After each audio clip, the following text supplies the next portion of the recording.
আর যে আমলটা বলতে চাচ্ছিলাম সেটা হচ্ছে, এটা বলে আমরা বিদায় নেব, শেষ কথা, রাতের বেলা উঠেই সাহারির সময় একটু আগে উঠে উজু থাকলে উজু, গোসল না থাকলে গোসল করে 2 রাকাত করে অন্তত তাহাজ্জুদ পড়বেন ইনশাআল্লাহ। বলেন ইনশাআল্লাহ।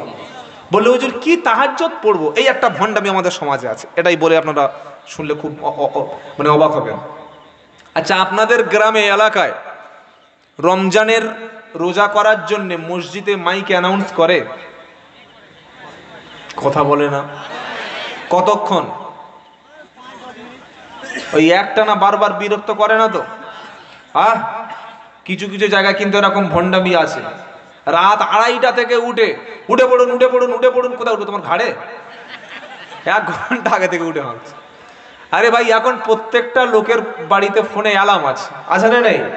যদি আমি 30 মিনিট আগে অ্যালার্ম দিয়ে রাখি, সবাই তো রোজা করে না, অনেকের জন্য বাচ্চা আছে, তাদের রোজা ফরজ হয়নি, অনেক অসুস্থ ব্যক্তি তারা রোজা করতে পারে না, অনেক অমুসলিম আছে। তো তুমি মুসলিম মহল্লায় 2টো মাইক দিয়ে আর গোটা পাড়ায় যে শব্দ দূষণ করছো, এটা তো ভণ্ডামি, এটা তো নাজায়েজ কাজ করছো। কে তোমাকে বলেছে? হ্যাঁ, মাঝে মাঝে 10 মিনিট 15 মিনিট কিছু বলছেন, তুলে দেওয়ার কথা বলি নাই। প্রত্যেকটা জিনিসের একটা সিস্টেম আছে।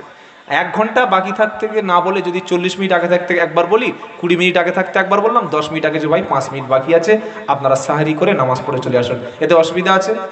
অসুবিধা আছে? কিন্তু মাইকে রাত্রেবেলা উঠে গজল বলছে, দয়ার নবী বিশ্ব নবী, কে তো গজল শুনবে রে রাত্রেবেলা উঠে? মানুষকে কষ্ট দেব না, ডিস্টার্ব করবো না, আগে উঠবো, 2 রাকাত তাহাজ্জুদের নামাজ পড়ে সাহারি খাবো। বলুন ইনশাআল্লাহ। বলুন ইনশাআল্লাহ। আল্লাহ আমাদেরকে বোঝার তৌফিক দান করুক, সকলে বলুন আল্লাহুম্মা আমিন। আর একটা মাসআলা বলে বিদায় নি, যুবক ভাইরা, রোজা রাখতে রাখতে যদি আমাদের কখনো স্বপ্নদোষ হয়ে যায় রোজা, তাহলে কি হবে? কনফিউশন হয়ে গেছে, কি বলি রে? হবে হবে হবে ইনশাআল্লাহ। আল্লাহ বলছেন, ওয়ামাল্লাহু বিযাল্লামিল লিল আবিদ, আমি বান্দার উপরে জুলুম করি না। সুবহানাল্লাহ বলেন। এটা তো আপনার নিজের ইচ্ছায় হয় নাই। হ্যাঁ, কেউ যদি হস্তমৈথুন করে কিংবা কোনো এমন নেকেট ছবি দেখে যদি অটোমেটিক তার শরীর থেকে বীর্যপাত হয়ে যায়, তাহলে ইচ্ছা করে এই কাজটা করার জন্য রোজা, শুধু রোজা ভেঙে যাবে না, রোজা ভাঙার সাথে সাথে তার জন্য কাফারা দিতে হবে, 60টা রোজা করে দিতে হবে। 60টা রোজা না করতে পারলে 60 জন মিসকিনকে খাওয়াতে হবে, যদি কেউ ইচ্ছা করে রোজা ভেঙে ফেলে। আর যদি নিজের অজান্তে যদি স্বপ্নদোষ হয়ে যায়, তার জন্য রোজার ক্ষতি হবে না। আজ থেকে আমরা নিয়ত করি, সামনে আর 2 সপ্তাহ পরে আমাদের রমজান, সাহারি তারাবি ইফতার সঠিকভাবে আমরা আদায় করব। একজন সুস্থ মানুষও রোজা ছাড়বেন না। বলুন ইনশাআল্লাহ। ইনশাআল্লাহ। আল্লাহ তাআলা আমাদের সবাইকে শোনা এবং বলার চাইতে জীবনে বেশি করে আমল করার তৌফিক দান করুন। এই জলসা কমিটির যুবক ভাইদের জন্য খাস আলাইহিম ওয়ালা হুম ইয়াহজানুন। আল্লাহ পাক বলছেন, যারা কুরআনুল কারীম এই হেদায়েতকে যারা অনুসরণ করবে, পূর্ণাঙ্গ রূপে মেনে নেবে, দুনিয়ায় তাদের কোনো ভয় নাই, আখিরাতে তাদের চিন্তা নাই। সুবহানাল্লাহ বলবেন না? তাহলে কোরআন যদি আমাদের জীবনে পরিবর্তন না আসতে পারে, কোরআন দ্বারা যদি আমাদের জীবনের কোনো পরিবর্তন না আনতে পারি, এর সম্পূর্ণ রেসপন্সিবিলিটি, সম্পূর্ণ দায়িত্বটা এটা আমার, এর ব্যর্থতা আমার। এর জন্য আল্লাহর কালাম দায়ী। হ্যাঁ বলে না, না বলে না।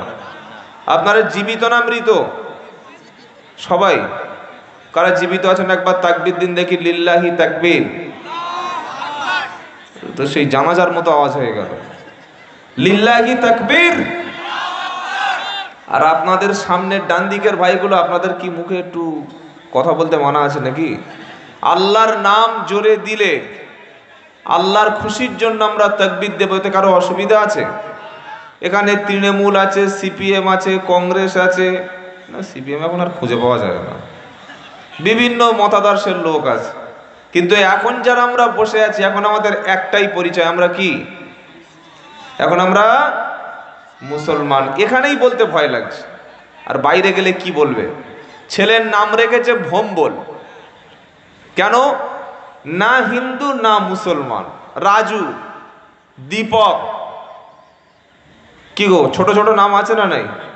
মুসলমানের সন্তান জন্ম নিয়েছে, আইডেন্টিফাই করবে, নিজের আইডেন্টিটি পরিচয়টুকু দেবে মুসলমান, এইটুকু লজ্জাবোধ করছে।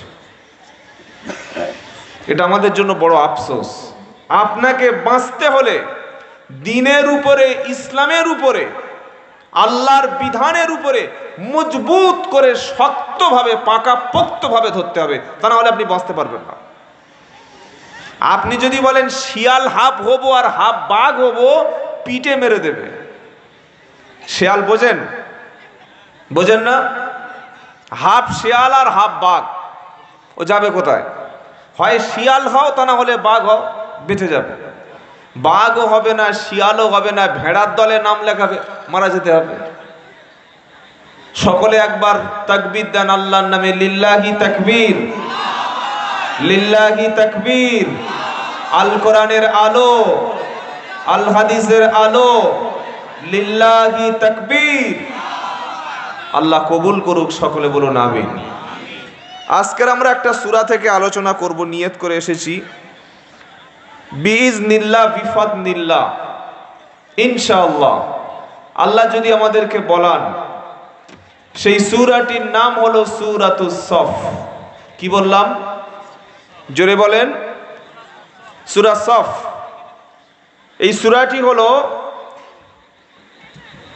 মাদানী সূরা, অর্থাৎ আল্লাহর নবী সাল্লাল্লাহু আলাইহি সাল্লাম মদিনায় যাওয়ার পরে 10 বছর ছিলেন মদিনায়, মক্কায় ছিলেন 13 বছর। কখন?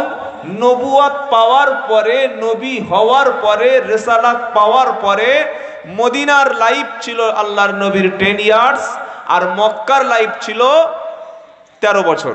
ক বছর?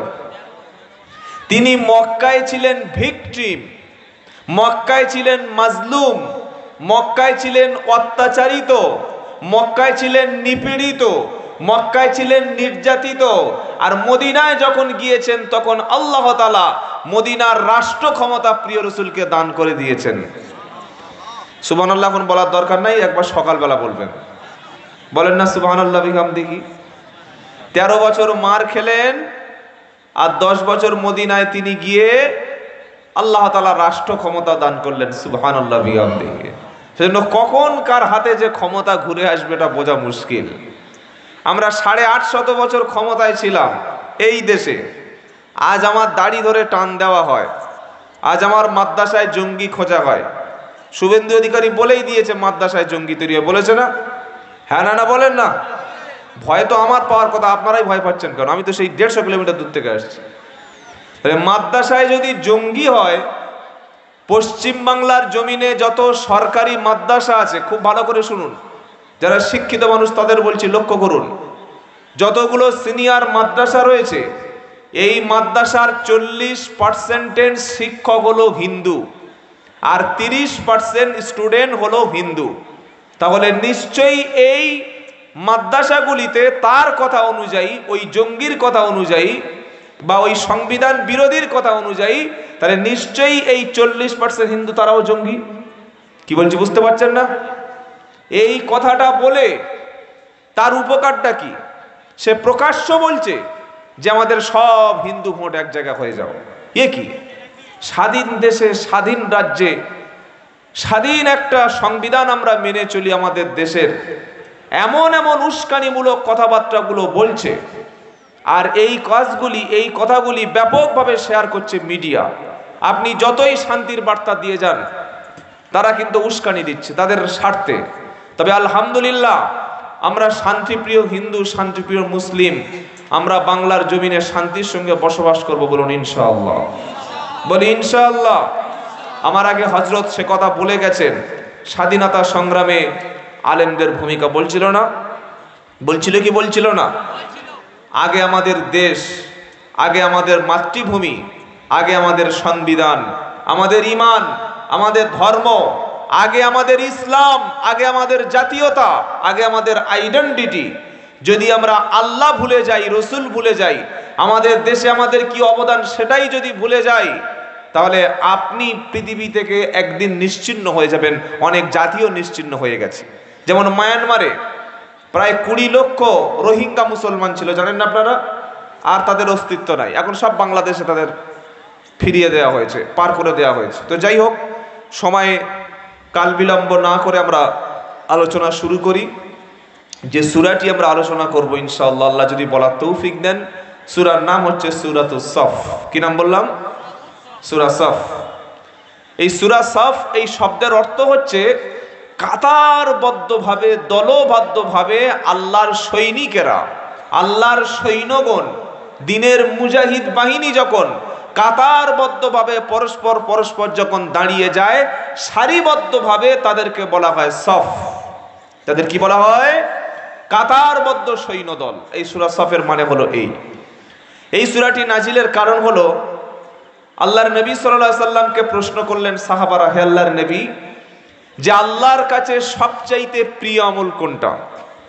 নবীর কাছে প্রশ্ন হচ্ছে, শুনছেন আপনারা? খুব খেয়াল করে শুনুন, অল্প কিছুক্ষণ কথা শুনবো, জাস্ট টাইমে আমাদের প্রোগ্রাম আমরা শেষ করে দেব। তার আগে কিছুটা কথা আমরা নিয়ে বাড়িতে যাব ইনশাআল্লাহ। বলেন, নবীর কাছে প্রশ্ন করা হলো যে ইসলামের সবচাইতে আল্লাহর কাছে পছন্দ আমল কোনটা? প্রিয় নবী সাল্লাল্লাহু আলাইহি সাল্লাম তিনি বললেন, আল্লাহর কাছে সবচাইতে পছন্দ আমল হলো যে তোমরা সারিবদ্ধভাবে, দলবদ্ধভাবে, কাতারবদ্ধভাবে একসঙ্গে মিলে মিশে একটা ইউনিটি তৈরি করে আল্লাহর দিনের জন্য, তোমরা সত্যের জন্য, হকের জন্য, ইনসাফের জন্য, ন্যায়ের জন্য, দিনের জন্য তোমরা যখন আল্লাহর পথে সংগ্রাম করবে, এই আমলটাই সবচাইতে আল্লাহর কাছে প্রিয়। সুবহানাল্লাহ বলতে মন চায় না? সেই কথা আল্লাহ তাআলা সূরা সফে আলোচনা করছেন। চলুন আলোচনা শুরু করি। তার আগে আমরা প্রত্যেকে আমাদের চিরশত্রু, আমাদের চির দুশমন এবং আল্লাহ চিহ্নিত করে দিয়েছেন শত্রু হিসাবে, তার নাম হচ্ছে শয়তান। তার নাম কি? জোরে বলেন। কোরআনুল কারীমে যখন শয়তান বলেছে, যখন আল্লাহ শয়তান শব্দ ব্যবহার করেছে, তখন শয়তান শব্দের পাশে লাগিয়ে দিয়েছে আদু মুবিন, দুটো শব্দ। কটা শব্দ?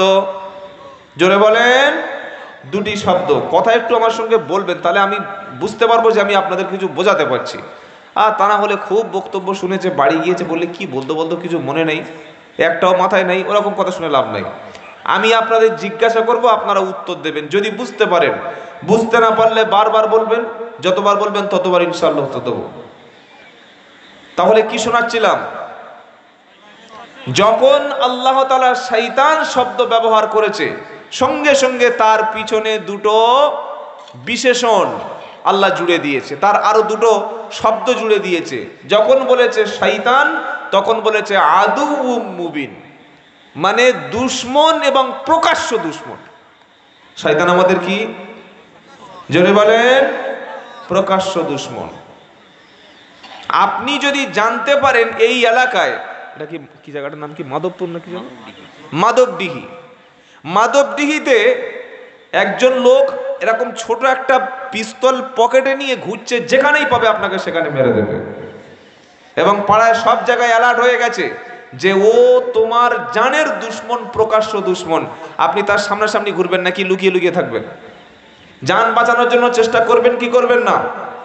আল্লাহ তাআলা কোরআনুল কারীমে যখন বলেছে শয়তান, সঙ্গে সঙ্গে বলেছে আদুউম মুবিন, শয়তান তোমাদের প্রকাশ্য দুশমন। এই প্রকাশ্য দুশমনের হাত থেকে আমরা আজকের আশ্রয় চেয়ে কোরআনুল কারীমের আলোচনা শুরু করব। কারণ শয়তান সবচাইতে বেশি অসন্তুষ্ট হয় মানুষ কোরআন পড়লে, মানুষ কোরআন শুনলে, মানুষ কোরআনের কাছাকাছি আসলে, মানুষ তার সন্তানকে, পরবর্তী প্রজন্ম, নেক্সট জেনারেশন, তাদেরকে কোরআনের মাদ্রাসায় দিলে, কোরআন মুখী করলে, কোরআন ওয়ালা হলে সবচাইতে বেশি অখুশি, অসন্তুষ্ট হয় শয়তান। মনে থাকবে ইনশাআল্লাহ। চলুন পড়ুন আমার সাথে, আউযু বিল্লাহি মিনাশ শাইতানির রাজীম, বিসমিল্লাহির রহমানির রহিম। বিতাড়িত মরদুদ শয়তানের অসওয়াসা থেকে আল্লাহর কাছে পনাহ চাই। পরম করুণাময় আল্লাহর নামে শুরু করছি, যিনি রহমান, যিনি রহিম। সুবহানাল্লাহ, এত দয়া আল্লাহ। তিনি আমাদেরকে দয়া করে যে প্রিয় রসুলের উম্মত হওয়ার তৌফিক দান করেছেন, আপনাকে যে মুসলমানের ঘরে পাঠিয়েছেন, কোরআন নামক শ্রেষ্ঠ কিতাব দিয়েছেন, সারা জীবন যদি আমরা সেজদায় পড়ে থাকি, আল্লাহর এই ঋণ শোধ করা যাবে? যাবে যাবে। সেজন্য সকলে উচ্চ স্বরে বলি আলহামদুলিল্লাহ। আল্লাহ তাআলা শুরু করছেন সূরা সাফ, সাব্বাহা লিল্লাহি মা ফিস সামাওয়াতি ওয়া মা ফিল আরদ ওয়া হুয়াল আজিজুল হাকীম। আল্লাহু আকবার বললেন না? জোরে বলেন, আরো জোরে। জীবনের প্রথম বাণী, ভাই এই সাউন্ড একটু বাড়াবেন তো, এই মনিটরটা। আমরা যখন পৃথিবীতে এসেছিলাম, যে আওয়াজ আমার কানে দিয়ে আমার জন্ম হয়েছে, শব্দটা কি ছিল? আল্লাহু আকবার। জীবনের শেষ নামাজ নাম কি? জানাজা। ওই নামাজের শেষ শব্দ কি? আল্লাহর নাম। তাই জন্মের শুরু থেকে শেষ পর্যন্ত কার নাম? জন্মের পরে কানে আজান কি দেয়নি, তুমি মুসলমান ছাড়া হওনি। জন্মের পরে কানে আজান কি দেয়নি, তুমি মুসলমান ছাড়া হওনি। আবার মরণের পরে জানাজা পড়াবে, মরণের পরে জানাজা পড়াবে, তখন কোথায় পালিয়ে যাবি? পালানোর জায়গা আছে? তাই জীবনের শেষ বিন্দু, শেষ রক্ত থাকতে আমরা বলবো আল্লাহু আকবার। আল্লাহ তৌফিক দিক, বলুন আমিন। প্রথম আয়াতে আল্লাহ বলছেন সাব্বাহা লিল্লাহি মা ফিস সামাওয়াতি ওয়া মা ফিল আরদ। আসমান জমিনের মধ্যে যা কিছু আছে সবকিছু আল্লাহ তাআলা তাসবিহ পড়ে। এমন কোন প্রাণী নাই আল্লাহ তাসবিহ পড়ে না। আকাশে যতগুলো পাখি আকাশে ওড়ে, সমুদ্রের মধ্যে যতগুলো প্রাণী আছে, জঙ্গলের মধ্যে যত প্রাণী আছে, পৃথিবীতে প্রাণীর সংখ্যা অন্যান্য জীবজন্তুর সংখ্যা বেশি না মানুষের সংখ্যা বেশি? থ্যাংক ইউ বাবা, খুব ধন্যবাদ। ও বলেছে বাচ্চা মানুষ একটা আন্দাজে বলেছে, হয় হলো না হয় না হলো। আমরা বক্তারা আলোচনা করতে করতে অনেক সময় বলি আল্লাহ হলেন 18,000 মাখলুকাতের সৃষ্টিকর্তা, বলি কি বলি না? কথাটা 100% রং। আল্লাহ কোন লিমিটেড কোম্পানি না। সূরা ফাতিহায় আল্লাহ বলছেন আলহামদুলিল্লাহি রাব্বিল আলামিন। সমস্ত প্রশংসা সেই আল্লাহর, যিনি হলেন জগৎ সমূহের রব। শুধু Discovery, animal planet, national geography এই চ্যানেলগুলিতে একটু ভিজিট করে দেখবেন, সমুদ্রের তলদেশে লক্ষ লক্ষ কোটি কোটি প্রাণী বাস করে, বলুন সুবহানাল্লাহ। সুতরাং 18,000 মাখলুকাত, এটা আল্লাহর জন্য সীমাবদ্ধ করে দেওয়া এটা মোটেই উচিত নয়। আমরা বিশ্বাস করব পৃথিবীতে যত প্রাণী আছে সব সৃষ্টি করেছেন আল্লাহ। আর সকলে তাসবিহ পড়েন কার? পাখিগুলি সকালবেলা বাসা থেকে যখন বার হয় তখন আমরা শুনতে পাই কিচিরমিচির করে, কিচিরমিচির করতে করতে, আওয়াজ করতে করতে পাখিগুলি বাসা থেকে বার হয়ে গেল। ওই কিচিরমিচির করতে করতে বাসা থেকে বার হয় না, তারা আল্লাহর জিকির করে, আল্লাহু আল্লাহ। জোরে বলুন সুবহানাল্লাহ। সমুদ্রের পাশে গিয়ে দাঁড়াবেন, দীঘা, বকখালি, মন্দারমণি, পুরীতে, বিভিন্ন সমুদ্রের সৈকতে যাবেন, বিচের কাছে গিয়ে দাঁড়াবেন, দেখবেন সমুদ্রের ঢেউগুলি, পানিগুলি ধাক্কা দিয়ে কলকল শব্দ আওয়াজ করছে। আসলে সমুদ্রের পানিগুলি জিকিরি করছে আল্লাহু আল্লাহ। জোরে বলবেন না সুবহানাল্লাহ। জমিনে আল্লাহ আল্লাহ, আসমানে আল্লাহ আল্লাহ, জমিনে আল্লাহ আল্লাহ, আসমানে আল্লাহ আল্লাহ, সুবহানাল্লাহ সুবহানাল্লাহ। সুবহানাল্লাহ পড়েন। সবকিছু জিকির করেন কার? বললে হুজুর এরা যে আল্লাহ আল্লাহ জিকির করছে আমরা তো বুঝি না। ওয়া মিন শাইইন ইল্লা ইউসাব্বিহু বিহামদিহি ওয়ালাকিন লা তাফকাহুনা তাসবিহাহুম। আল্লাহ পাক বলছেন পৃথিবীতে যত প্রাণী আছে সকলে আমার তাসবিহ পড়ে, সকলে আমার জিকির করে, তোমরা মানুষ কিন্তু তাদের ভাষা বোঝো না।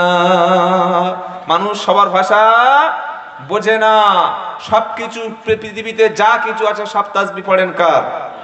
জোরে বলেন। আচার্য জগদীশ চন্দ্র বসু মাত্র 250 বছর 200 বছর আগে বলে গেছে গাছেদের প্রাণ আছে, গাছেরাও কান্নাকাটি করে। অর্থাৎ গাছেদের যখন আমরা আঘাত করি তাদের অনুভূতি, তাদের ফিলিংসটা প্রকাশ করে। আল্লাহ পাক 1400 বছর আগে বলে দিয়েছে কোরআনে, নবী সাল্লাল্লাহু আলাইহি সাল্লাম বলেছেন গাছেরা আল্লাহ জিকির করে। কিন্তু কোনো বিজ্ঞানীরা, কোনো মুসলমান এইটা নিয়ে ভাবেই নাই, তাই জিনিসটা পায় নাই। আমরা অন্যান্য জিনিস নিয়ে এখন ভাবতে শুরু করেছি, অথচ বিজ্ঞানের থিওরিগুলো কোরআনের মধ্যে আল্লাহ লুকিয়ে রেখেছে। দুর্ভাগ্য মুসলিম জাতির জন্য সেগুলো বার করতে পারলাম না। আমরা কি বার করেছি? মাল খেয়ে এসে বউকে 3 তালাক দিয়ে রাতে ফোন করছে, হুজুর 2 ছেলের বাপ, বউকে তালাক দিয়েছি, কি করে ফিরে পাবো? কি করে না কথা বলে না? মাল খেয়ে একসঙ্গে, মাল বোঝেন তো? মাল মানে ওই কোল্ড ড্রিঙ্ক, শরবত। কি গো না বললো কে? মাল খেয়ে তালাক দিয়েছে, রাম খেয়ে তালাক দিয়েছে, বিয়ার খেয়ে তালাক দিয়েছে, বউকে একসঙ্গে 1 2 3 4 5 গোষ্ঠী শুধু তালাক দিয়েছে। ঘন্টা 2 পরে যখন সেন্সলেস ছিল, সেন্স ফিরে এসছে, তখন বলে দুটো ছেলে আছে, কি হবে? হুজুরের কাছে ফোন করেছে, হুজুর কি হবে? বললে তালাক দিলে ও তো হারাম হয়ে যাবে। বললে হুজুর 1 লাখ টাকা দিচ্ছি, মাল ঠিক করে দাও। কি সর্বনাশ দেখো। আর কিছু এরকম বদমাশ, এরকম কিছু হুজুর আছে, টাকা দিলে হারামকে হালাল করে দেবে। কি বলছি বুঝতে পারছেন না? তবে হাক্কানি ওলামারা এ কাজ জীবনে করে না। কি বুঝলেন? আমরা মুসলমানরা আচার্য জগদীশ চন্দ্র বসু তাকেই বলতে হলো গাছেদের প্রাণ আছে। 1400 বছর আগে মুহাম্মদ সাল্লাল্লাহু আলাইহি ওয়াসাল্লাম বলেছেন, কোরআনও এই থিওরি দিচ্ছে যে গাছের আল্লাহ জিকির করে। আমরা এটা আবিষ্কার করতে পারিনি, ব্যর্থ আমরা, ফেলিওর। আর তারা আবিষ্কার করে দিয়েছে। আর আমরা বসে বসে কি করছি? কোরআন থেকে শুধু খালি ফতোয়াবাজি করছি। আমিন জোরে হবে না আস্তে হবে, হাত নাবির নিচে হবে না উপরে হবে, তারাবি 8 রাকাত না 20 রাকাত, এইবার ঝগড়া শুরু হবে। জীবনে পেশাব করে পানি নেয় না, মসজিদে গিয়ে তারাবি হুজুর করা কাজ হবে। আরে তুই ফরজ নামাজ পড়িস, তারাবি নিয়ে মারামারি করছিস কেন? কি বুঝলেন? শুধু তালাক নিয়ে ফতোয়া। তাই কবি কি বলছে? বিশ্ব যখন আগিয়ে চলে আমরা তখন পিছে, বিবি তালাকের ফতোয়া খুঁজি কোরআন হাদিস চষে। বিশ্ব যখন, এটা কাজী নজরুল ইসলামের কথা, তো আপনাদের বর্ধমান জেলার কবি তো। কি গো জানেন না? বিশ্ব যখন আগিয়ে চলে আমরা তখন পিছে, বিবি তালাকের ফতোয়া খুঁজি কোরআন হাদিস চষে। হানাফি শাফি হাম্বলি মালিকি মেটেনি তখন গোল। শুধু গন্ডগোল, এ মসজিদ ও মসজিদে ঝামেলা আছে না নাই? টুপিটা লম্বা হবে না গোল হবে, এই ঠিক করতে করতে জীবন শেষ হয়ে গেল। এখনো পর্যন্ত আমরা নামাজে আমিন জোরে আসতে এটা সিদ্ধান্ত ঠিক করতে পারলাম না। তারাবি নিয়ে ঝামেলা, হাত বাঁধা নিয়ে ঝামেলা, ছোট্ট ছোট্ট মুস্তাহাব, ছোট্ট ছোট্ট সুন্নাত গুলো নিয়ে ঝামেলা। মানুষ নামাজ না পড়ে বেনামাজি হয়ে যাচ্ছে, সুদ খাচ্ছে, ঘুষ খাচ্ছে, জেনা ব্যভিচার করছে। আমাদের নেক্সট জেনারেশন, পরবর্তী প্রজন্ম, তারা স্কুলে যাওয়া ছেড়ে দিয়ে প্রত্যেকে মোবাইলের মধ্যে আসক্ত হয়ে গেছে, অনলাইন গেমে জীবন ধ্বংস হয়ে যাচ্ছে। এ নিয়ে আমরা সমাজে সচেতন করতে পারছি না, মানুষকে কনসাস করতে পারছি না। হুজুরে হুজুরে ঝগড়া কি নিয়ে? ওই দাড়ি টুপি নিয়ে, ছোট ছোট বিষয় নিয়ে। কি বলছি বুঝতে পারছেন না? আল্লাহ আমাদের সবাইকে ঐক্যের সঙ্গে থাকার তৌফিক দান করুন, বলুন আমিন। কবি কি বলছে? হানাফি শাফি হাম্বলি মালিকি মেটেনি তখন গোল, আর মালাকুল মউত এসে বলল তল পিতাল পাতল। অনেক ঝামেলা করেছিস, চল চল চল চল চল চল। 60 বছর বয়সে একটা নতুন কিছু আবিষ্কার করতে পারো নাই, তুমি ওই সেই তাই নিয়ে পড়ে আছো। কোরআন আমাদের কাছে এসেছে নতুন নতুন থিওরি দেওয়ার জন্য, বলুন সুবহানাল্লাহ। পৃথিবীর জমিনে সবচাইতে বিজ্ঞানময় কিতাবের নাম কি? কোরআন। সুবহানাল্লাহ পাঠ করেন। তাহলে আল্লাহ তাআলা বলছেন সূরা সাফের প্রথম আয়াতে, আসমান এবং জমিনে যা কিছু আছে, পৃথিবীর মধ্যে যা কিছু আছে, সবকিছু তাসবিহ পড়ে কার? সুবহানাল্লাহ বলেন। এই সূরার মধ্য থেকে আল্লাহ তাআলা বান্দাকে তাসবিহ পড়ার জন্য, বান্দাকে আল্লাহ জিকির করার জন্য, আল্লাহর প্রশংসা করার জন্য আল্লাহ বান্দাকে তাগিদ করছে। আর এই পৃথিবীতে কিছু কিছু স্পেশাল জিকির রয়েছে, যেমন স্পেশাল 4টে তাসবিহ আছে। একটা হলো সুবহানাল্লাহ, আলহামদুলিল্লাহ, লা ইলাহা ইল্লাল্লাহ, আর একটা হলো আল্লাহু আকবার। 4টে স্পেশাল জিকির মনে থাকবে ইনশাআল্লাহ। আর একটা তাসবিহ এমন আছে যে তাসবিহ যদি আমরা পড়ি, মিজানের পাল্লা, ওজনের পাল্লাকে ভারী করে দেবেন কে? তাসবিহটার নাম কি? সুবহানাল্লাহি ওয়া বিহামদিহি সুবহানাল্লাহিল আযীম। এটা মুখস্থ আছে না নাই? সব সময় বসে যখন থাকবেন, ওই দোকানে, চায়ের দোকানে গীবত করবেন না, লোকের সমালোচনা করবেন না, আজে বাজে টাইমকে নষ্ট না করে টাইম পাস। এখন ছেলেরা বলছে টাইম পাস করছি। আপনি টাইম পাস করছেন, আপনার হাতে টাইম আছে? আপনার হাতে টাইমটা কই? যে কোনো মুহূর্তে এনি টাইম আপনাকে আল্লাহ ডেকে নিতে পারে, পারে কি পারে না? তাই টাইম পাস আমরা করব না, আমরা জিকিরের মাধ্যমে, তাসবিহর মাধ্যমে আমরা সময়কে অতিবাহিত করব ইনশাআল্লাহ। বলেন, বসে আছেন বাড়িতে, বসে আছেন দোকানে, বসে আছেন কোনো একটা জায়গায়, পাঠ করবেন সুবহানাল্লাহি ওয়া বিহামদিহি সুবহানাল্লাহিল আযীম। পানির ব্যবস্থা সকলে আমার সঙ্গে বলেন সুবহানাল্লাহি ওয়া বিহামদিহি সুবহানাল্লাহিল আযীম। এটা যত বেশি বেশি আমরা পড়ব, নেকির পাল্লাকে, মিজানের পাল্লাকে ভারী করে দেবেন কে? তাহলে আয়াত থেকে একটা আমরা আমল শিখলাম। কি আমল? আমরা যতক্ষণ থাকবো বসে ইনশাআল্লাহ বেশি বেশি আল্লাহর জিকির করব। আলহামদুলিল্লাহ, ঠিক আছে ইনশাআল্লাহ। বলেন সুবহানাল্লাহি ওয়া বিহামদিহি সুবহানাল্লাহিল আযীম। আর 3-4টে মেয়ে যদি এক জায়গায় হয়েছে, ওই ঝামেলা হয়ে গেল। এত স্বামীর নামে, শাশুড়ির নামে গীবত করবে, বললে আমার শাশুড়ি ফেরাউনের মা, কি যে মুসিবত আমার কপালে। কি বুঝলেন? এজন্য মেয়েরা সবচাইতে জাহান্নামে বেশি যাবে। বেশিরভাগ পপুলেশন, মোস্ট পপুলেশন জাহান্নামের বেশিরভাগ বাসিন্দা হলো কারা? নারীরা। তারা কিন্তু নামাজ বেশি পড়ে, পর্দাও করে, কোরআন তেলাওয়াত করে, দান সদকা করে, ভালো কাজে আগিয়ে আছে, কিন্তু ছোট ছোট ভুলের কারণে ওই যে গীবত, স্বামীর নামে, তা শাশুড়ির নামে, বৌমার নামে, একে অপরের নামে গীবত করে আছে। আমার মায়েরা যারা এসছেন বা যারা শুনছেন, যখনই সময় পাবেন বসে বসে পড়বেন সুবহানাল্লাহি ওয়া বিহামদিহি সুবহানাল্লাহিল আযীম। নেকির পাল্লা ভারী করে দেবেন কে? আল্লাহ। আর একটা তাসবিহ আছে যেটা নামাজের পরে আমরা পড়ব, সেই তাসবিহর নাম হলো সুবহানাল্লাহ 33 বার, আলহামদুলিল্লাহ 33 বার, আল্লাহু আকবার 34 বার, টোটাল হলো 100 বার তাসবিহ আমরা পড়ব। নবী সাল্লাল্লাহু আলাইহি সাল্লাম বলেন, যে ব্যক্তি ফরজ নামাজের পরে সুবহানাল্লাহ 33 বার, আলহামদুলিল্লাহ 33 বার, আল্লাহু আকবার 34 বার পাঠ করবে, তার গুনাহ যদি সমুদ্রের পানি ফেনা পরিমাণ হয়, আমার আল্লাহ তার গুনাহগুলি maaf করে দেবে। এই আমলটা করব ইনশাআল্লাহ আজ থেকে। প্রত্যেক ফরজ নামাজের পরে সুবহানাল্লাহ 33 বার, আলহামদুলিল্লাহ 33 বার, আল্লাহু আকবার 34 বার। তাহলে এই আয়াত থেকে, সূরা সফের প্রথম আয়াত থেকে আমল পেলাম কটা? দুটি। একটা হচ্ছে সুবহানাল্লাহি ওয়া বিহামদিহি সুবহানাল্লাহিল আযীম, এটা তেলাওয়াত করলে আমাদের নেকির পাল্লা, মিজানের পাল্লা ভারী করে দেবেন কে? আল্লাহ। আরেকটা আমল কি পেলাম? আমলটা পেলাম নামাজের পরে যদি প্রত্যেক নামাজের, ফরজ নামাজের পরে সালাম ফিরিয়ে সুবহানাল্লাহ 33 বার, আলহামদুলিল্লাহ 33 বার, আল্লাহু আকবার 34 বার পড়তে পারি, আমাদের গুনাহগুলি মুছে সাফ করে দেবেন কে? এটা ভাববেন না যে সারাদিন লটারির টিকিট কাটবো আর মাগরিবের নামাজ পড়ে সুবহানাল্লাহ 33 বার পড়ে সব লটারির গুনাহ মাফ হয়ে যাবে। কি বুঝলেন? ও গুনাহগুলো সগীরা গুনাহ মাফ হবে, কবিরা গুনাহগুলি, বড় গুনাহগুলি খালিস নিয়তে তওবা করলে তবে মাফ হবে। মনে থাকবে ইনশাআল্লাহ। ভাবছে সারাদিন মাল খাবো, জেনা করব, গান শুনবো, নারীদের সঙ্গে এনজয় করব, আর ওই নামাজের পরে সুবহানাল্লাহ 33 বার, আলহামদুলিল্লাহ 33 বার, আল্লাহু আকবার 34 বার, গুনাহ মুছে মাফ হয়ে গেল। সুবিধাবাদ, জিন্দাবাদ ওসব ভুলে যান, ছোট ছোট গুনাহগুলো মাফ হয়ে যাবে ইনশাআল্লাহ। বলেন, এই সূরার মধ্যে আল্লাহ তাআলা দ্বিতীয় আয়াতে বলছেন, ইয়া আইয়ুহাল্লাযীনা আমানু লিমা তাকুলু মা লা তাফআলুন। সুবহানাল্লাহ পড়েন। ইয়া আইয়ুহাল্লাযীনা আমানু, ও ঈমানদারেরা, আমরা কি ঈমানওয়ালা? বলেন আলহামদুলিল্লাহ।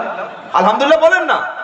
আমরা কি ঈমানওয়ালা? আমাদের জন্য কোরআনের সুসংবাদ আছে না নাই? ওয়ালা তাহিনু ওয়ালা তাহজানু ও আনতুমুল আলাউনা ইন কুনতুম মুমিনিন। 4 নম্বর পারা, 6 নম্বর পৃষ্ঠা, 11 নম্বর লাইন, 139 নম্বর আয়াত, সূরার নাম আল ইমরান। ওয়ালা তাহিনু ওয়ালা তাহজানু ও আনতুমুল আলাউনা ইন কুনতুম মুমিনিন। আল্লাহ বলছেন, ঈমানদার তুমি চিন্তা করো না, হতাশ হয়ো না, ডিপ্রেশন করো না, তুমি ভেঙে পড়ো না, তুমি চিন্তিত হয়ো না। আমি আল্লাহ তোমাকে জয়ী করব, তবে শর্ত হলো তোমাকে মুমিন হতে হবে। কি হব? মুমিন, ইনশাআল্লাহ বলেন। তো আল্লাহ এখানে দ্বিতীয় আয়াতে কাদের ডাক দিচ্ছেন? ঈমানদারদের। ইয়া আইয়ুহাল্লাযীনা আমানু লিমা তাকুলুনা মা লা তাফআলুন। ও বিশ্বাসী ঈমানদারেরা, তোমরা যেটা করো না সেই কথা কেন বলো? তোমরা কেন সেটাই বলো যেটা নিজে করো না? নিজে যেটা তুমি করতে পারো না সেটা মানুষকে কখনো তোমরা বলবে না। নবী সাল্লাল্লাহু আলাইহি ওয়াসাল্লাম মিরাজের রাতে গিয়ে দেখলেন এক শ্রেণীর মানুষের জিহ্বাকে ফেরেশতারা জাহান্নামের মধ্যে টেনে রেখে আগুনের কাঁচি দিয়ে জিহ্বাগুলো কাটা হচ্ছে। আল্লাহর নবী জিজ্ঞাসা করলেন, মান হাউলাই, ও জিবরাইল এরা কারা? জিবরাইল বললেন, মুহাম্মদ সাল্লাল্লাহু আলাইহি সাল্লাম, এরা হলো তারা আপনার উম্মতের মধ্যে, জনগণের মধ্যে বেআমল বক্তা যারা, যারা মঞ্চে, স্টেজে, এরকম সুন্দর ইসলামিক কনফারেন্সে, জনসভাগুলিতে লম্বা লম্বা বক্তব্য দিয়েছে, মানুষকে ভালো কথার আমল করতে বলেছে, নিজে সেই কাজগুলি করে নাই, বলতো যেটা করতো না। এরাই হলো সেই ধরনের লোক। তাদের জিহ্বাগুলো কাঁচি দিয়ে তাদেরকে কেটে দেওয়া হচ্ছে। আবার আল্লাহ সূরা বাকারায় এই কথাগুলো বলছেন, আতা'মুরুনান নাসা বিল বিররি ওয়া তানসাউনা আনফুসাকুম ওয়া আনতুম তাতলুনাল কিতাবা আফালা তাকিলুন। সুবহানাল্লাহ বলেন। আল্লাহ পাক বলছেন, আতা'মুরুনান নাস, তোমরা মানুষদেরকে আদেশ করো, বিল বিররি, ভালো কাজের, কল্যাণ কাজের, সৎ কাজের, উত্তম কাজের, ভালো ভালো কাজের আদেশ তোমরা মানুষদের করো, আর নিজেরা সেই কাজগুলি থেকে ভুলে যাও। তোমরা কি কিতাব পড়ো নাই? তোমাদের কি আকল নাই? তোমাদের কি বুদ্ধি নাই? আমরা বলবো যেটা করব সেটা বলুন ইনশাআল্লাহ। কারণ মুনাফিক ব্যক্তির নমুনা হলো যেটা বলে তার উল্টো করে, আর মুমিন ব্যক্তির নমুনা মুখ দিয়ে যেটা বলে মুমিন সেটাই কাজে করে। কিন্তু মুনাফিক যারা মুখে বিশ্বাস করে অন্তরে বিশ্বাস করে না যারা, তাদের কথা আর কাজে কোনোদিন, জোরে বলেন, ইদা হাদাসা কাযাবা, কথা যখন বলে মিথ্যা, ওয়াইদা আখলাফা ওয়াদা, প্রতিশ্রুতি ভঙ্গ করে, ওয়াইদা আমানাতু খাফা, তার কাছে কোনো কিছু আমানত থাকলে আমানতকে খেয়ানত করে। তিনটি গুণ যার মধ্যে থাকবে সে সুস্পষ্ট মুনাফিক। 1 নম্বর হলো কথা বলবে মিথ্যা, 2 নম্বর আমানতকে খেয়ানত করবে, গচ্ছিত তার কাছে যে বিষয়গুলো আছে সেই গচ্ছিত বিষয়গুলি সে খেয়ানত করবে, আর 3 নম্বর হলো প্রতিশ্রুতি ভঙ্গ করবে। আছে না নাই? কি গো, পাড়ায় এসেছে ভোটের আগে, ভাইয়েরা আমার, বোনেরা আমার, প্রত্যেকের একটা করে ঘর দেব, যুবক ছেলেরা চাকরি পাবে, আর নারীরা নির্যাতন হবে না, ধর্ষণ বন্ধ হবে, একবার যদি ক্ষমতায় আসতে পারি তোমাদের এমন খাওয়া দেব, সব পেট ভরিয়ে দেব। একবার কোন রকমে জিতে গেল আর খবর নাই। কি আছে? জনগণের টাকা মেরে খেয়ে একটা এমএলএ একটা এমপি 5 বছর আগে পেট কি ছিল আর এখন কি পেট, একটু সাইজটা নেবে দেখে নেবে। ওই এমএলএ এমপির কথা ভুলে যান, আমাদের পাতি মালগুলো যা পেটের সাইজ করেছে, এমএলএ এমপি তো দূরের কথা, পাতি মালগুলো যাদের কোনো পদ নাই, খালি ওই প্রধানের পিছন পিছন ঘরে। কি বলছি, আমাদের এলাকার কথা বলছি, এখানে সব আল্লাহর ওলি বসে আছে। কি বুঝলেন? গরিব মানুষের ঘর পাওয়ার কথা, সে ঘর পায় না। আর যার ঘরের দরকার নাই তার 3 তলা ঘর। কি বলছি বুঝতে পারছেন না? 5 বছর আগে সাইকেল ছিল না চড়তে, সাইকেল পর্যন্ত পেত না, এখন বুলেট গাড়ি ছাড়া ঘোরে না। বুলেটের অরিজিনাল সাইলেন্সারটা খুলে দিয়ে এরকম 2 ফুট মোটা মাল লাগিয়ে দিয়ে fat fat fat fat fat. Allah বলছে কবরে আয়, চলে আয়। জনগণের সম্পদ চুরি করা ভয়ঙ্কর অপরাধ। আপনি একজনের চুরি করলেন 500 টাকা 200 টাকা, সকলে বলে এই পেট পেট পেট চোর চোর চোর বলে গণধোলাই দেয়া হলো। আর যারা কোটি কোটি টাকা চুরি করে বিদেশে পাচার করছে, বিজয় মালিয়া থেকে শুরু করে নীরব মোদি, এরকম কোটি কোটি টাকা দেশের সম্পদ চুরি করে বিদেশে পাচার করছে, তাদের শাস্তি হয়? জোরে বলেন। তাদের শাস্তি হয় না। কিন্তু কিয়ামতের দিন আল্লাহ তাআলা তিনি ধরবেন না? ধরবেন কি ধরবেন না? তাহলে আমরা এই আয়াত থেকে কি শিক্ষা নিলাম? যেটা আমরা করব সেটা মানুষকে বলবো, যেটা আমার মধ্যে নাই ওটা আমরা মানুষকে ইনশাআল্লাহ বলেন, যেটা করতে পারবো না সেটা আমরা মানুষকে বলবো না। আমরা প্রতিশ্রুতি ভঙ্গ করব না। কাউকে যদি আমি জবান দ্বারা একটা ওয়াদা করি, ওই ওয়াদা জীবন গেলেও রক্ষা করব। এটার নাম কি? মুমিন। এটার নাম ইমানদার, এটার নাম মুসলমান। আর প্রতিশ্রুতি ভঙ্গ করা, মানুষকে জবান দ্বারা কথা বলে সেই ওয়াদা খেলাপ করা, এটা হচ্ছে মুনাফিক। এটার নাম কি? মুনাফিক। এই আয়াতের পরের অংশে আল্লাহ বলছেন কাবুরা মাকতান ইনদাল্লাহি আন তাকুলু মা লা তাফআলুন। আল্লাহ পাক বলছেন আল্লাহর কাছে সবচাইতে অসন্তোষজনক কাজ হলো সেটা বান্দা বলে যেটা সেটা করে না।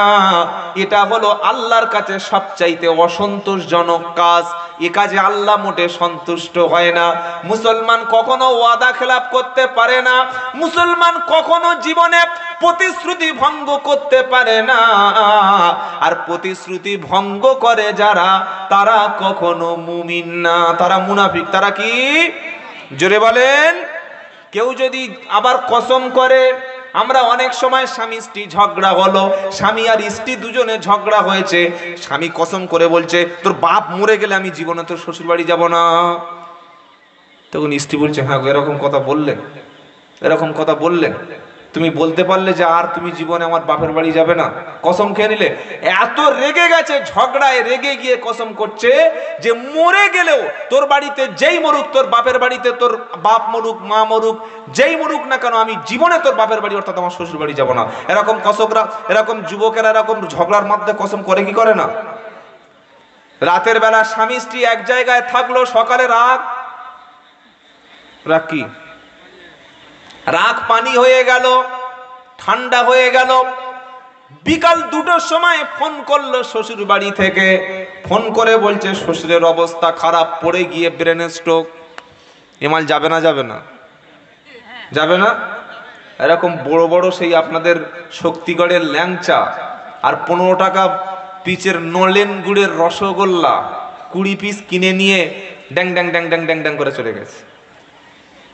আর রাতের বেলা কি বললো? আল্লাহর কসম তোর বাপ মরে গেলেও যাব না, তোর মা মরে গেলেও যাব না। রাতের বেলা কসম করলো। আর বিবির রাতের বেলা সুন্দর ব্যবহারে মাল পুরো ঠান্ডা হলো। তারপরের দিন বিকাল 2টোর সময় শ্বশুরের ব্রেন স্ট্রোকের খবর পেল। এবার বলুন যাচ্ছে কি যাচ্ছে না? তাহলে কসম খেয়েছিল আল্লাহর কসম যাব না, এই যে কসম খেয়ে গেল, এর জন্য ফাইন কাফারা জরিমানা আছে না নাই? আছে। এটা 7 নম্বর পারার 1ম পৃষ্ঠার শেষের অংশে লেখা আছে। আল্লাহ পাক বলছেন কেউ যদি এরকম কসম করে, অবশ্যই সেই ব্যক্তি, তার জন্য উচিত হবে গোলামকে কাফারা করে দেওয়া। যদি গোলামের এখন আর সেই সিস্টেম নাই, তার জন্য হলো মিসকিনকে খাওয়ানো, 10টা মিসকিন খাওয়ানো। 10 জন ক্ষুধার্ত ব্যক্তিকে খাওয়াবে। কজন ব্যক্তিকে? 10 জন ক্ষুধার্ত ব্যক্তিকে সে খাওয়াবে, না খাওয়াতে পারলে 10 জন ক্ষুধার্ত ব্যক্তির পোশাক দেবে, সেটা যদি না পারে কমপক্ষে 3 দিন রোজা রাখবে। কদিন? জোরে বলেন। এরকম যারা কসম খেয়েছেন কটা ফকির খাওয়াবেন আর কটা রোজা রাখবেন এবার হিসাব করবেন, বাড়িতে গিয়ে ক্যালকুলেশন করবেন। মুখে যা এসেছে আন্দাজে চালে দিয়েছে, মুখের কোনো লাইসেন্স নাই। আল্লাহর কসম, কথায় কথায় আল্লাহর কসম, আল্লাহর কসম। আল্লাহর কিরে, মার কিরে, বাপের কিরে, বাপের কসম। আবার কেউ যদি আল্লাহ ছাড়া অন্য কারোর নামে কসম করে, নবী বলেন মান হালাফা বিগাইরিল্লাহি ফাকাদ আশরাক। আল্লাহ ছাড়া যদি অন্য কেউ বাপের নামে, মায়ের নামে, দাদার নামে, ভাইয়ের নামে, ছেলের নামে কসম করে, সে ব্যক্তি শিরক করলো, সে ব্যক্তি মুশরিক। মান হালাফা বিগাইরিল্লাহি ফাকাদ আশরাকা। আল্লাহ ছাড়া অন্য কারোর নামে কসম করা যাবে না। সুতরাং আমরা কখনো আমাদের জবানকে এরকম উল্টো পাল্টা কসম করে অপবিত্র করব না, বলুন ইনশাআল্লাহ। তাহলে আল্লাহর কাছে সবচাইতে বাজে আমল কোনটা? যেটা আমরা মানুষকে বলি আর নিজে করি না। মানুষকে বলি, নিজে করি না। যেটা আমরা করব সেটা মানুষকে বলবো, বলুন ইনশাআল্লাহ। মানুষকে যেটা বলবো সেটা আমার মধ্যে আমল থাকে। আল্লাহ যেন তৌফিক দান করে, সকলে বলুন আল্লাহুম্মা আমিন। এই আয়াতে বা 3 নম্বর আয়াতে আল্লাহ বলছেন ইন্নাল্লাহা ইউহিব্বুল্লাযীনা ইউকাতিলুনা ফি সাবিলিহি সাফফান কাআন্নাহুম বুনয়ানুম মারসুস। দুটো আয়াত আমরা শুনেছি, দুটো আয়াত থেকে দুটো বিষয় বার করেছি। প্রথম আয়াতে কি পেলাম? আল্লাহ তাসবিহ, আল্লাহ জিকির। দ্বিতীয় আয়াতে পেয়েছি কি? যে কাজটা আমরা করব না সেটা মানুষকে বলবো না, যেটা আমরা করব সেই বিষয়টা বলবো, না করে সেটা বলা মানে আল্লাহর কাছে সবচাইতে অপছন্দ। মনে থাকবে ইনশাআল্লাহ। এবার তৃতীয় আয়াতে আল্লাহ বলছেন সবচাইতে আল্লাহ তাআলা কোন জিনিসকে বেশি ভালোবাসেন, আল্লাহর কাছে সবচাইতে পছন্দ আমল কি? ইন্নাল্লাহা ইউহিব্বুল্লাযীনা ইউকাতিলুনা ফি সাবিলিহি সাফফান কাআন্নাহুম বুনয়ানুম মারসুস।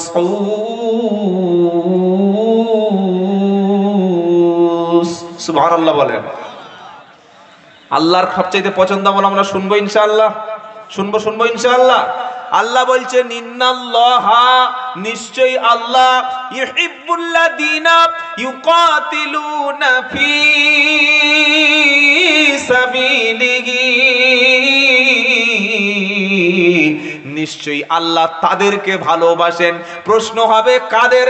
আল্লাহ বলছে ওই বান্দাদের আমি আল্লাহ সবচাইতে বেশি ভালোবাসি যে বান্দারা সারিবদ্ধভাবে কাতার দিয়ে, কাঁধের সঙ্গে কাঁধ, পায়ের সঙ্গে পা দিয়ে দাঁড়িয়ে সীসা ঢালা প্রাচীরের মতো ভাই ভাই দাঁড়িয়ে গিয়ে দ্বীনের জন্য, ইসলামের জন্য, হকের জন্য আল্লাহর পথে সংগ্রাম করে যারা, এমন ব্যক্তিকে, এই কাজকে আমার আল্লাহ সবচাইতে বেশি ভালোবাসে। সুবহানাল্লাহ বলেন।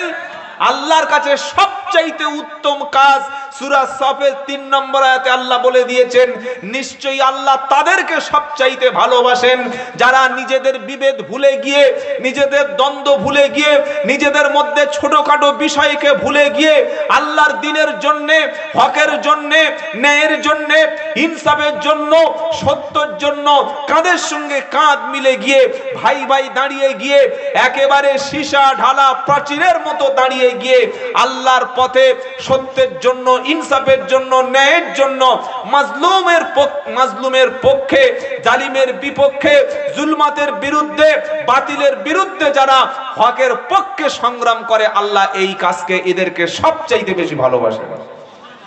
জোরে বলবেন না সুবহানাল্লাহ। আর আমরা কারা? আমরা কারা নামাজ পড়ে মসজিদে জিকির করছে আল্লাহ আল্লাহ আল্লাহ আল্লাহ আল্লাহ, পাশে একটা লোকের উপরে জুলুম হচ্ছে, মুখ খুলি আমরা? না বাবা, দিনকাল ভালো না, সব বলে লাভ নাই, কোথায় কি হয়ে যাবে। তোমার ঈমান আছে? তুমি একটা ছাগল ছাড়া কিচ্ছু নয়। তুমি দাড়ি রেখেছো, টুপি পরেছো, পাঞ্জাবি পরেছো, হজ করেছো, তুমি দাওয়াত ও তাবলীগের সাথী, তুমি পীরের মুরিদ, তুমি বিশাল বড় হুজুর সাহেব, গাজী সাহেব, আমির সাহেব, ফকির সাহেব সব হয়েছো, কিন্তু অন্যায় দেখলে চুপচাপ করে চলে আসো, মাথা নিচু করে প্রতিবাদ করতে শিখুনি। তুমি মুখ দিয়ে একটা শব্দ খরচ করো না।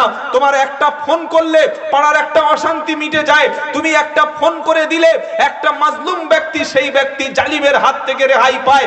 তুমি একটা কথা যদি বলো, সমাজের একটা হারাম কাজ বন্ধ হয়ে যায়। তুমি মুখ দিয়ে প্রতিবাদ করলে বিশাল জনগোষ্ঠী, জনসংখ্যক মানুষ তারা নিরাপদে শান্তিতে ঘুমাতে পারে।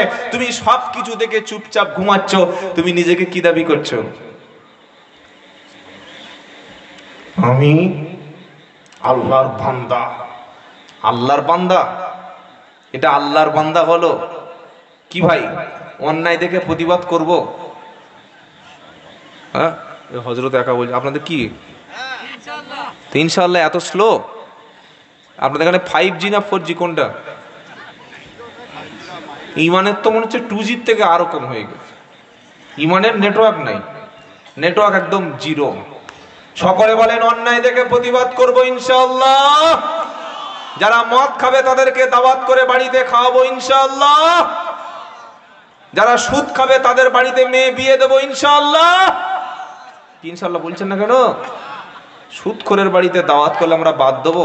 আমার মতো হুজুরের যদি দাওয়াত করে, রব্বানা যালামনা আনফুসানা ওয়া ইল্লাম তাগফির লানা, কেন তো মোটা টাকা হাদিয়া দেবে। কি বলছি বুঝতে পারছেন না? কাঁচা হারাম করে বাড়িতে মিলাদ করছে, হুজুর বসে দোয়া করছে। কাঁচা সুদখোরের বাড়িতে দোয়া হচ্ছে। ছি ছি ছি। সুদের পাকা অফিসার, সে দোয়ার মজলিস করেছে, আর আমরা তার বাড়িতে দোয়া করে মিলাদ করে কোত কোত করে খেয়ে চলে আসছি। ইমান আছে কি ভেবে দেখবেন। বলে হুজুর ইমান নাই, আপনি কি করে বলছেন? সামনে একটা হাদিস দিচ্ছি, ওটা আপনি নিজেই জাস্টিফাই করুন। আপনি জাজ এই হাদিসটা নিয়ে আপনি জাস্টিফাই করুন। হাদিসটা কি? নবী বলেন, মান রাআ মিনকুম মুনকারাম ফালিয়ুগাইর বিয়াদিহি ফাইল্লাম ইয়াস্তাতি ফাবিলিসানিহি ফাইল্লাম ইয়াস্তাতি ফাবিকলবিহি যালিকা আদআফুল ঈমান। সুবহানাল্লাহ পড়েন। এই হাদিস থেকে কার মধ্যে কতটা ঈমান আছে বসে মেপে নিতে পারবেন। পানি মাপার জন্য লিটার আছে, আছে না নাই? বাতাস মাপার জন্য ব্যারোমিটার আছে, জ্বর মাপার জন্য থার্মোমিটার আছে, আছে না নাই? আরে কথা বলে না। দুধ মাপারও যন্ত্র রয়েছে, ভূমিকম্প মাপার রিক্টার স্কেল রয়েছে, বৃষ্টিটা কত মিলিমিটার হচ্ছে তার জন্য যন্ত্র রয়েছে, মায়ের পেটে বাচ্চাটা ছেলে না মেয়ে, জীবিত না মৃত তার জন্য যন্ত্র রয়েছে, ইউএসজি আল্ট্রাসোনোগ্রাফি রয়েছে। নবী একটা হাদিস বলে দিয়েছে, ওই হাদিসটা হলো ঈমান পরিমাপ করার হাদিস। সুবহানাল্লাহ পড়েন। আচ্ছা, আমি আমার কথা বোঝাতে পারছি আপনাদের? অসুবিধা হচ্ছে না তো? খালি বুঝতে পারলেই হলো। ও বড় টুপি আছে, দাঁড়িয়ে আছে, মনে করবে না যে পাকা ইমানদার। আবার হয়তো একটা ছেলে 5 ওয়াক্ত নামাজ পড়ে, হয়তো জুমাটা পড়ে, সুন্নাত পড়ে, অত তাহাজ্জুদ পড়ে না, হয়তো তার পাঞ্জাবি নাই, দাড়ি হয়তো রাখতে পারে নাই, কিন্তু অন্যায় দেখলে, জুলুম দেখলে, সমাজে কিছু দেখলে আগুনের মতো জ্বলে ওঠে। এই হাদিস দ্বারা প্রমাণ হয়ে যাবে তার ঈমান অনেক বেশি। বলুন সুবহানাল্লাহ। আমি এটা বলে দাড়ি টুপিদের অপমান করছি না। দাড়ি টুপি এগুলো রাসূলের সুন্নাত, বেশক এগুলো আমরা ব্যবহার করব, কিন্তু অন্যায় দেখলে প্রতিবাদ করাটাই হচ্ছে ফার্স্ট ক্লাস ঈমান। সুবহানাল্লাহ বলেন। নবী বলেন, মান রাআ মিনকুম মুনকারাম ফালিয়ুগাইর বিয়াদিহি। তোমার সামনে যদি কোনো অন্যায় কাজ দেখো, তোমার সমাজে, সোসাইটিতে, তোমার এলাকাতে যদি কোনো খারাপ কাজ দেখো, শরীয়ত বিরোধী কাজ দেখো, তাহলে ক্ষমতা দিয়ে, পাওয়ার দিয়ে, হাত দিয়ে ওটাকে বন্ধ করো, রুখে দাও। হাত দিয়ে রুখে দেওয়া হলো ফার্স্ট ক্লাস ঈমানদার। সুবহানাল্লাহ বলবেন না?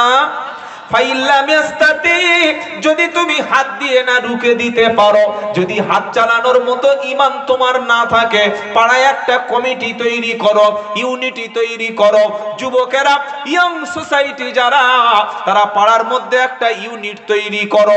অন্যায় দেখলে, অবিচার দেখলে, জুলুম দেখলে, শরীয়ত বিরোধী বরখলাপ কাজ দেখলে তারা অপরাধটাকে রুখে দেবে। ক্ষমতা দিয়ে রুখে দেয় যারা, ফার্স্ট ক্লাস ঈমানদার হলো তারা।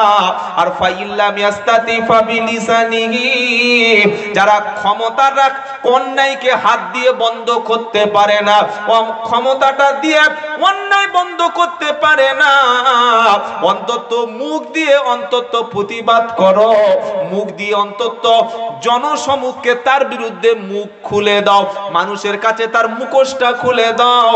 এই মুখ দিয়ে প্রতিবাদ করা হলো সেকেন্ড ক্লাস ঈমান। আমার ভাইরা, মুখ দিয়ে প্রতিবাদ করা কোন ঈমান? সেকেন্ড ক্লাস ঈমান, একদম ঈমানের সেকেন্ড কোয়ালিটি। তার ঈমানটা আছে, তবে সেকেন্ড কোয়ালিটির ঈমান, দ্বিতীয় শ্রেণীর ঈমান।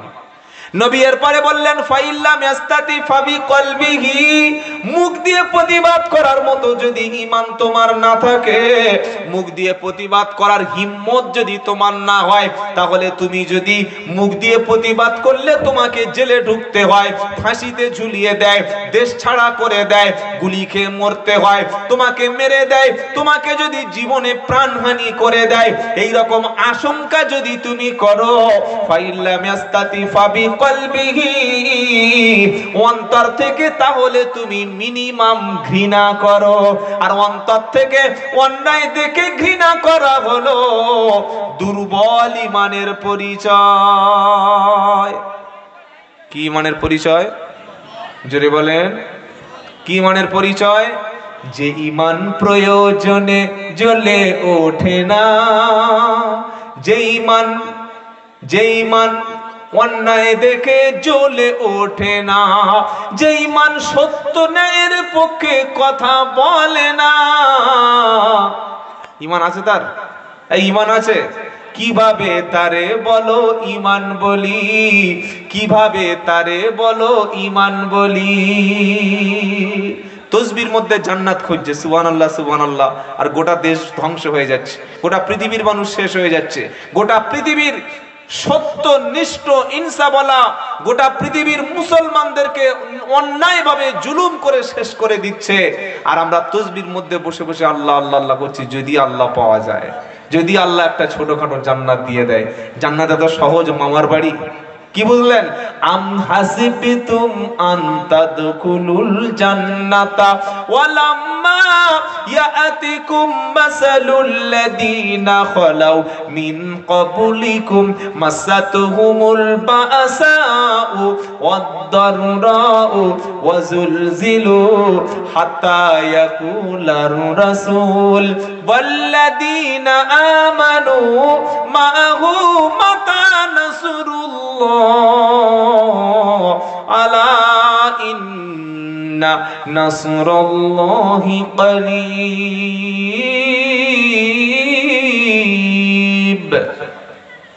এটা দ্বিতীয় পারা 12 পৃষ্ঠা 13 নম্বর লাইন 214 নম্বর আয়াত সূরা বাকারা। আম হাসিবিতুম আন তাদখুলুল জান্নাতা ওয়ালাম্মা ইয়াতিকুম মাসালুল লাযিনা খালাউ মিন ক্বাবলিকুম। আল্লাহ বলছেন তোমরা কি ভেবে নিয়েছো এমনি এমনি জান্নাতে প্রবেশ করবে, অথচ তোমাদের আগে যারা ঈমান এনেছিল তাদেরকে অত্যাচার সহ্য করতে হয়েছে। আল্লাহর নবী সাল্লাল্লাহু আলাইহি সাল্লামের প্রথমে অফার দেয়া হয়েছিল নবীকে, তুমি কোন সিটটা মক্কায় নেবে বলো, কোন সুন্দরী মেয়েটাকে বিয়ে করবে বলো, কত সম্পদ চাই বলো, তবে একটাই কথা হলো তোমাকে কলেমার দাওয়াত দেওয়া।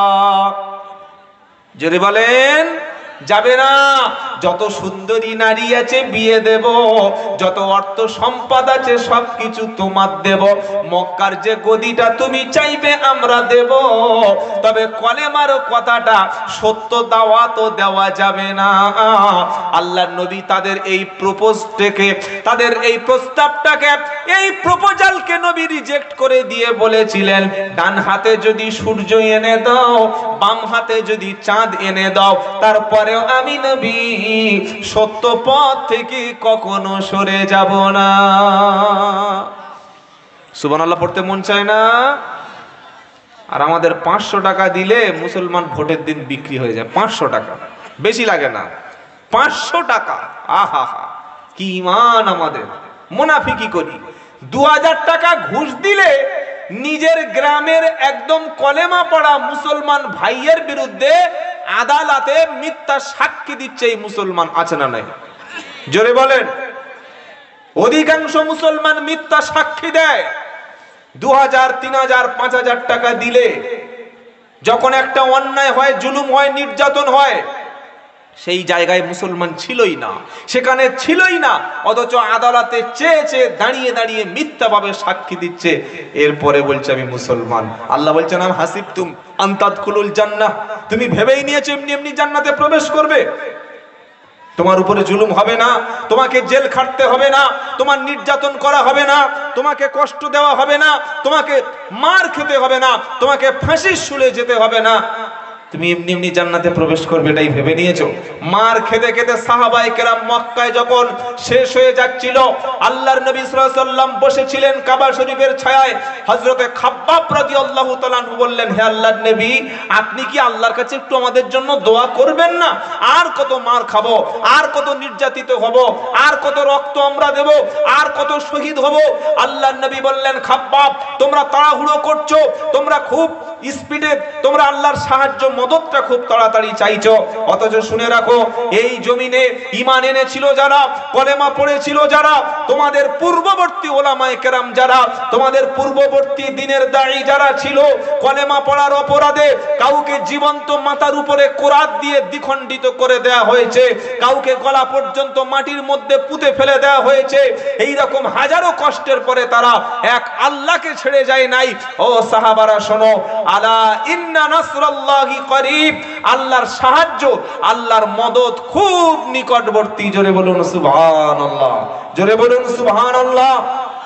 তাই আপনি কলেমা পড়েছেন, লা ইলাহা ইল্লাল্লাহ বলেছেন, আপনার সম্পত্তি দখল হবে, আপনার ওয়াকফ সম্পত্তি দখল করে নেওয়া হবে, আপনাকে জঙ্গি তকমা দেওয়া হবে, আপনার কোরআনটাকে বন্ধ করে দেওয়ার চেষ্টা করা হবে, আপনাকে জেলখানার মাধ্যমে বছরের পর বছর ধুকে ধুকে মরতে হবে, আপনার দেশদ্রোহী বানানো হবে। এটা ঈমানের দাবি। ওয়ামা নাকামু মিনহুম ইল্লা আই ওয়ামা নাকামু মিনহুম আইমিনু ইল্লা আইয়ুমিনু বিল্লাহিল আজিজিল হাকিম। আল্লাহ বলছেন ঈমান আনার কারণে কলেমা পড়েছে তাই তাদের উপরে অত্যাচার হচ্ছে। মহাপরাক্রমশালী আল্লাহর উপরে যারাই ঈমান আনবে, যারাই কলেমা পড়বে, তাদেরকে দুনিয়ার শাস্তির মুখোমুখি হতে হবে কি হবে না? হতে হবে কি হবে না? শুধুমাত্র শবে বরাতের হালুয়া রুটি খেয়ে জান্নাত যাবেন তাই না? খুব সহজ। আহা হা, হালুয়া রুটি খেয়েছেন তো আপনারা? হালুয়া রুটি খান নাই? কি মুসলমান আপনারা? আল্লাহু আকবার। চাচি হালুয়া রুটি করছে, এক ওয়াক্ত নামাজ নাই, কোরআন তেলাওয়াত নাই, শবে বরাতে সারা রাত হালুয়া রুটি। আর এই যে রমজান মাস আসছে, মায়েরা আহা হা, ঝুলে ঝুলে দুলে দুলে কোরআন শরীফ পড়বে। রমজান মাস হয়ে গেল, উপরে ব্যাস, আর কোরআনের সঙ্গে সম্পর্ক নাই, আর সম্পর্ক নাই। প্রত্যেকটা মুসলমান শপথ করুন, আমি আব্দুল্লাহ জুবায়ের আপনাকে বলছি, শুনুন, আজ বাড়িতে ফিরে গিয়ে তওবা করে আল্লাহর উপরে পুনরায় তওবা ইস্তেগফার করে কলেমা পড়ে কাল সকাল থেকে ইমাম সাহেবের কাছে গিয়ে বসুন।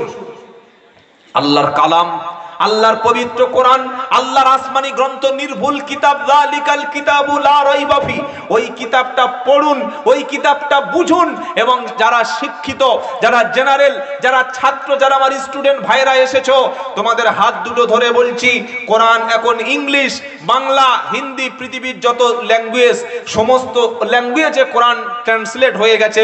মিনিমাম বাংলা কোরআনটাকে তোমরা অর্থ সহ বুঝে বুঝে পড়ার চেষ্টা করো, পরিবর্তন হয়ে যাবে ইনশাআল্লাহ। বলেন ইনশাআল্লাহ। কোরআন ধরা ছাড়া, কোরআন পড়া ছাড়া, কোরআন মজবুত করে শিখে নিয়ে আমল করা ছাড়া আর আমাদের বাঁচার কোনো রাস্তা নাই। তাহলে আমরা তৃতীয় আয়াত থেকে কি শিক্ষা পেলাম? আল্লাহ তাআলা পরিষ্কার বলে দিলেন যে যারা সীসা ঢালা প্রাচীরের মতো ভাই ভাই কাঁধে কাঁধে মিল করে একসঙ্গে দাঁড়িয়ে অন্যায়ের বিরুদ্ধে, দিনের পক্ষে, সত্যের পক্ষে যারা লড়াই করে আল্লাহর জন্য, আল্লাহ পাক তাদেরকে সবচাইতে বেশি ভালোবাসেন। যেটা বলবেন না সুবহানাল্লাহ। চলুন তারপরে আর দুটো একটা আয়াত আলোচনা আপনাদের সামনে করি।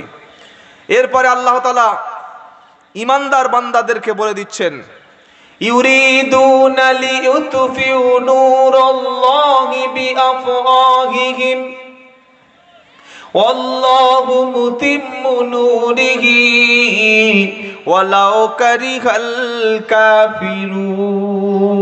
জোরে বলুন সুবহানাল্লাহ। আল্লাহ পাক বলেন, হে মুসলমানেরা, ওই মক্কার কুরাইশরা, কাফেররা, বেদিনরা, তারা চায় তাদের মুখের ফু দিয়ে তারা আল্লাহর দ্বীনকে, আল্লাহর নূরকে, ইসলামকে, কোরআনকে দুনিয়া থেকে নিভিয়ে দিতে চায়। আল্লাহ বলছেন, আমি আমার দ্বীনকে, আমি আমার নূরকে তামাম পৃথিবীতে প্রজ্বলিত করে দেব। যদিও কাফেরদের তারা গাত্রদাহ হয়, যদিও কাফেররা সহ্য না করতে পারে, তারপরে আমি আল্লাহ আমার দ্বীনের নূর আমি প্রজ্বলিত করে দেব। সবচাইতে বেশি শত্রুতা করা হয়েছিল মুহাম্মদ সাল্লাল্লাহু আলাইহি ওয়াসাল্লামের সঙ্গে। কি করা হয়নি? নবী যখন লা ইলাহা ইল্লাল্লাহ বললেন, আপনি এখন লা ইলাহা ইল্লাল্লাহ রাস্তায় বললে কেউ আপনাকে মারবে? হ্যাঁ বানা বলেন, জোরে বলেন। মসজিদে বসে বসে যদি আপনি লা ইলাহা ইল্লাল্লাহ এই জিকিরটা করেন, আপনার উপরে কেউ অত্যাচার করবে না। আপনি যদি একটা ব্যাগ হাতে করে নিয়ে লা ইলাহা ইল্লাল্লাহ এই জিকির যদি করেন, কেউ আপনাকে কিছুই বলবে না, বরং খুচরো 2-4 টাকা দেবে কি দেবে না। কিন্তু মক্কার জমিনে নবী পাক সাল্লাল্লাহু আলাইহি ওয়াসাল্লাম যখন বললেন লা ইলাহা ইল্লাল্লাহ, তখন মক্কার সমস্ত আবু জাহাল, আবু লাহাব, উতবা, সাইবা, মুগীরা, কাফেররা তখন সকলে বুঝতে পেরেছে যে তাদের কাবা শরীফের মধ্যেই ছিল 260টা ইলাহা। কটা? জোরে বলেন। কাফেরদের ছিল 260টা, তাদের ছিল 260টা ইলাহা। আর নবী ইলাহার আগে কি বলে দিয়েছে? কথা বোঝেন না। তারা বলছে আমাদের বৃষ্টি দেয় অমুক খোদা, আমাদের সুস্থ করে আর একটা খোদা, আমাদের বাচ্চা দেয় আর একটা খোদা, আমরা যদি বিপদে পড়ি আর একটা মূর্তি আমাদেরকে বাঁচিয়ে নেয়। তাদের ছিল 360টা। আর নবী এসে তাদের সবগুলোকে একদম রিজেক্ট করে দিল, ব্যান করে দিল, একটাই শব্দ দিয়ে লা ইলাহা ইল্লাল্লাহ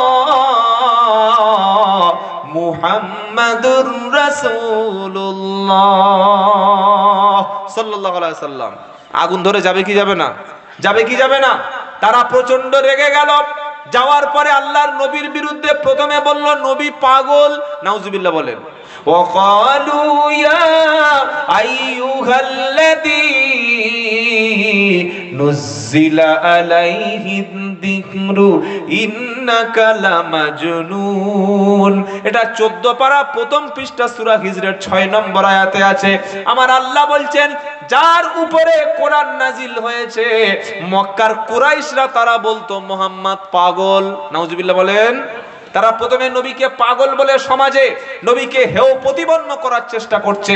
আল্লাহ বলছে, তোমরা ফু দিয়ে আমার ইসলামের বাতিটাকে নিভিয়ে দিতে চাও, তাই তোমরা মুহাম্মদকে পাগল বললে, তাই না? তোমরা মুহাম্মদকে পাগল বলেছো, পাগল বলে নবীর মান সম্মান নষ্ট করতে চাইছে। কি বুঝলেন? আর আল্লাহ জবাব দিচ্ছে, কি বলছে? মা আনতা বিনিমাতি রাব্বিকা বিমাজনুন। আল্লাহ বলছেন, নবী তোমার রবের দয়ায় তুমি পাগল না। সুবহানাল্লাহ বলেন। তাহলে তুমি কি ওয়া ইন্নাকা লাআলা খুলুকিন আযীম, নবী আপনি মহান চরিত্রের উপরে প্রতিষ্ঠিত আছেন। সুবহানাল্লাহ বলবেন না?